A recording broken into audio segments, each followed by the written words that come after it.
యాక్చువల్గా ఈ వ్రతం చాతుర్మాసంలో స్టార్ట్ చేస్తారు. ఆషాఢ పౌర్ణమి తర్వాత వచ్చే మొదటి సోమవారం నుండి కార్తీక పౌర్ణమి కంటే ముందు వచ్చే సోమవారం వరకు 16 సోమవారాలు ఉంటాయి. ఆ సోమవారాల్లో ఈ పూజ చేసుకుంటే చాలా మంచిది. అది కుదరలేకపోతే ఏ సోమవారం అయినా చేసుకోవచ్చు. మధ్యలో మెన్సెస్ వస్తే ఆ వీక్ వదిలేసి నెక్స్ట్ వీక్ నుండి కంటిన్యూ చేయొచ్చు.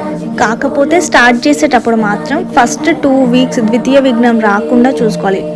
పుట్టమన్ను ఎవ్రీ వీక్ తీసుకురావాలని అడుగుతున్నారు. అవసరం లేదండి, ఒకటేసారి తీసుకొచ్చి ఎవ్రీ వీక్ దాంట్లో నుంచే చేయాలి. అయితే లింగం చేసేటప్పుడు ఫస్ట్ చిన్నది, తర్వాత కొంచెం పెద్దది, తర్వాత కొంచెం పెద్దది, అలా సైజెస్ ఇంక్రీజ్ చేసుకుంటూ వెళ్ళాలి.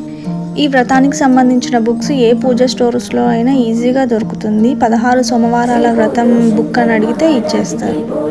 వ్రతం చేసుకున్న రోజు కంప్లీట్ ఫాస్టింగ్ ఉండి సాయంత్రం మనం చేసి పెట్టిన ప్రసాదంలో ఒక భాగం తీసుకొని తినాలి అండ్ ఏవైనా ఫ్రూట్స్ తినచ్చు. ఫాస్టింగ్ ఉండలేని వాళ్ళు ఏదైనా సాత్విక ఆహారం తినాలి. ఇంకొన్ని ఆన్సర్స్తో మళ్ళీ మీ ముందుంటాను. అంతవరకు బాయ్.